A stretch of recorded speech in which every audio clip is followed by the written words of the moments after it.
Welcome to PCT Alive. My name is Pastor David Longobardo of World Vision International Christian Center in Greensboro, North Carolina, and we're in the beautiful studios of Channel 61 for a great broadcast today. Thank you for joining us. I want you to stay tuned because every Christian is concerned about biblical prophecy.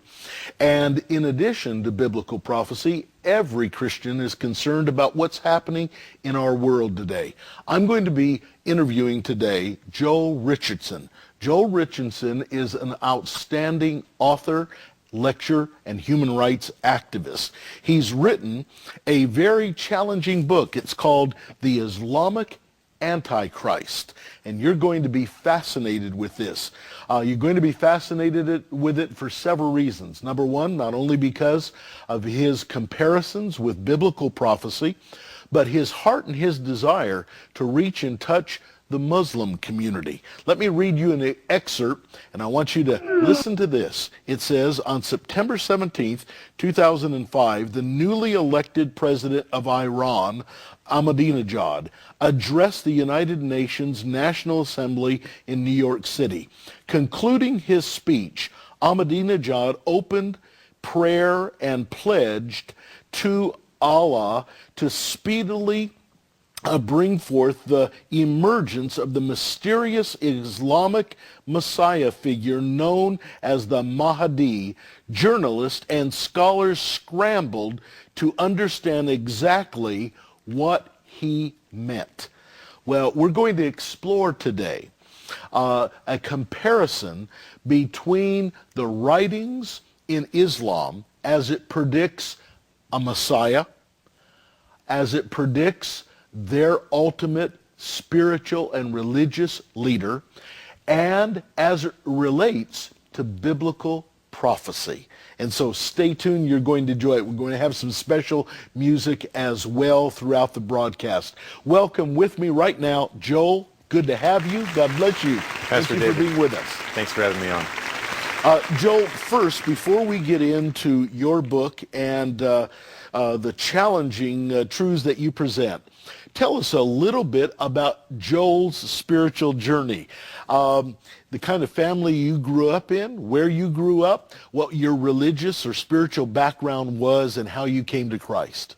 Sure. Well, I grew up in South Boston, South Shore, Massachusetts, and we were nominally Catholic. We used to go to church probably once a month. My folks got divorced when I was about 11, so we really kind of stopped going around then. And I lived pretty much as a hedonist for the next several years. And when I was 19, a friend of mine, we've been friends since we were 5 years old, we drove down to Tennessee and Arkansas. He was looking for some cheap land to buy. At the time, back then, you could buy an acre for about $1,000. So I left my mother a note. I said, Mom, I went with Eric. We're going to go buy a mountain. Be back in a week.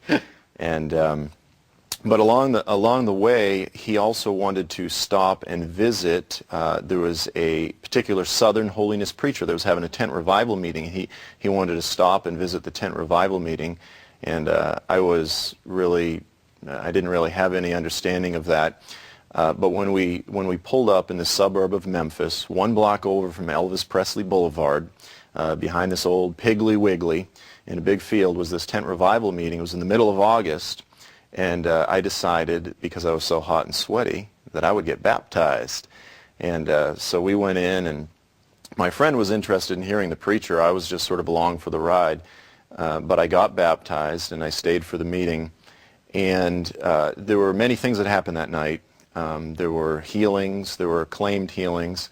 There were healings that I was convinced were legitimate.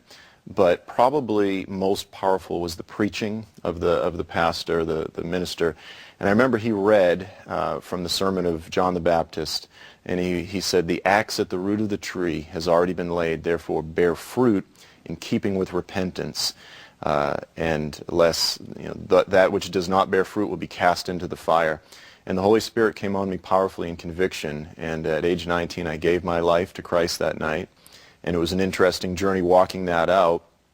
But in the months that followed, I started attending an Assembly of God church, and we had a missionary that came from Kazakhstan He was working with the Muslims there in the 1040 window, the most unreached area of the world with the gospel.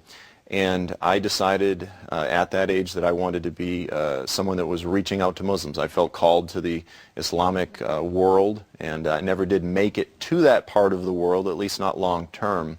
But ever since then, my heart has been for the Muslim people, the most populous, unreached people group in the world, or those that don't know Christ, yet they are God seekers. And I've fallen in love with Muslims, and it's really been my passion ever since.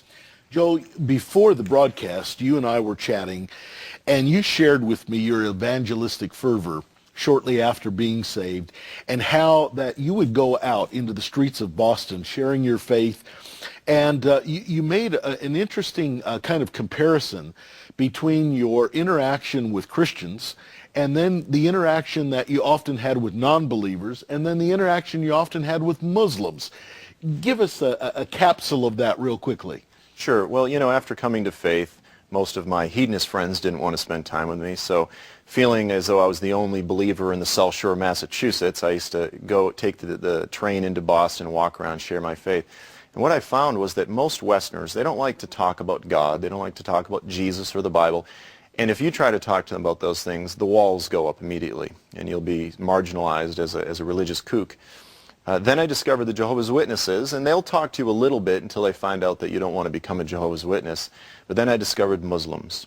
And what I found with Muslims, and this is one of the reasons that I fell in love with Muslims, is that Muslims love to talk about God, the Bible, Jesus, spiritual things, politics, and religion, those subjects that are off limits to the Western mind.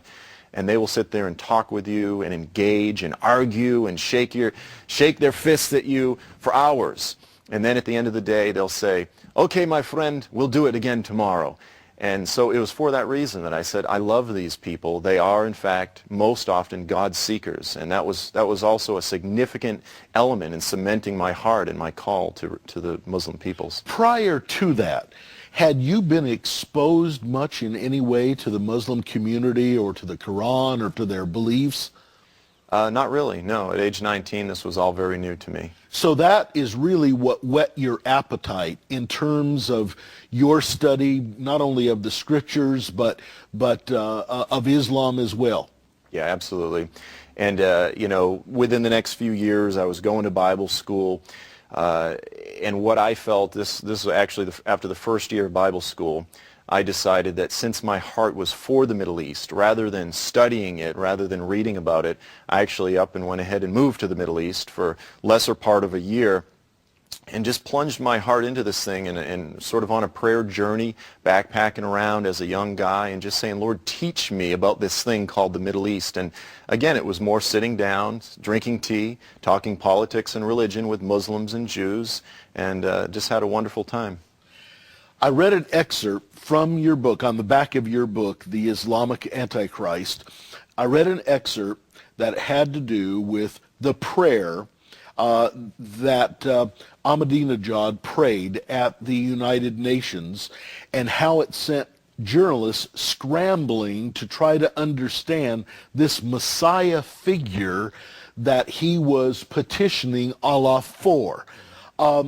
As you had your experience in the Middle East, and as your awareness of Islam and the Muslim community grew, out of that has come books like this and comparisons that you are now doing between biblical prophecy and the Islamic focus in terms of their future with respect to their expected Messiah and to the outcomes that they believe in. Address how you began to see these comparisons and how this began, the awareness of it began to grow, because you come to some conclusions in your book that on the one hand are very challenging to many who have already very fixed views as to where the Antichrist will evolve from in biblical history, and you have a very interesting slant on that. And so, how did your studies bring you to this? Sure. Well, let me just start out by saying this. In a nutshell, what I am arguing for and articulating is what I call the Islamic end time paradigm, or the Islamic end time theory, which is to say that the Antichrist, his religion and his empire will come out of the Middle East. Now, the popular paradigm in many prophecy circles in the past 30, 40 years has been the Antichrist, his empire, and his religion will come out of Europe, Sure. oftentimes specifically Italy, the Vatican. Yes. And a lot of people say, well, what you're teaching is very unique or different. The fact of the matter is that when we look at the writings of the earliest church writings, they all viewed the Antichrist as coming out of the Middle East. So it's old things new again. All I'm trying to do is recover the early church first century belief about the end times. But what happened with me is shortly after 9/11, I was volunteering for various missionary organizations online doing email correspondence. So as various individuals sent emails asking questions, I would help answer them in an intelligent, Christian, and loving way. What we saw during those days was, rather than getting emails from Muslims, we were getting emails from Americans who were interested in Islam. And what we saw during those days shocked all of us. We saw an alarming increase of Americans converting to Islam, many of them claiming to be Christians. Mm-hmm. So it was during those days that I began to discern that Islam was more than just another in a series of false world religions, that there was a powerful, seductive, dark, and demonic force at work in the Islamic religion. And it was also during that time that I began studying what Muslims believe about the end of the age. What is their end time views? And what I saw is that what they believe is what I call to be an exact anti-parallel of the biblical story. It's the same story flipped on its head. They've taken all of the, if you will, the good guys of the biblical story, they've turned them into the bad guys. They've taken the bad guys of the biblical story and they've turned them into their Messiah figures, the good guys. And so that was really where the journey began. I literally purchased every book that I could find in the earth on the subject in English, written by Muslim scholars, whether popular works or orthodox works, anything I could find. I read every one. I took that material and I turned it into this book so that I could help the church and the world understand what Muslims are expecting with regard to the age, the days to come. Joe, the average Christian has had their awareness of Islam and the beliefs of the Muslim community heightened ever since 9/11 occurred. And yet there is still very widespread ignorance in the Christian community as it relates to the beliefs in Islam and the practices of Islam.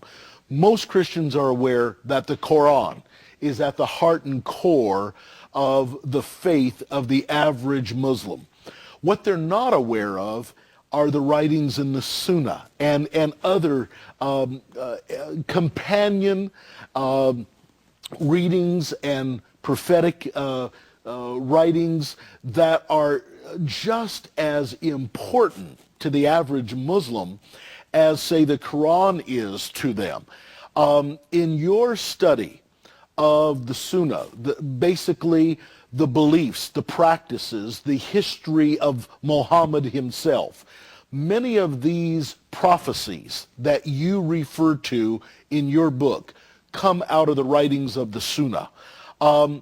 Give us an understanding of what you have discovered as it relates to Islamic prophecies and their comparisons with what you know to be biblical prophecies. Sure.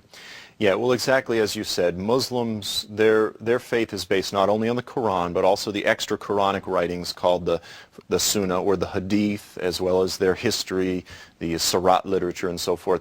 These things hold an equal weight of authority. So a lot of times, this is important for Christians to understand. A Christian will bring up something about Islam, and the Muslim will say, "Where's that in the Quran? That's not in the Quran." Well, that's a smokescreen, because he knows very well that they have extra Quranic material that is equally authoritative to them in their faith.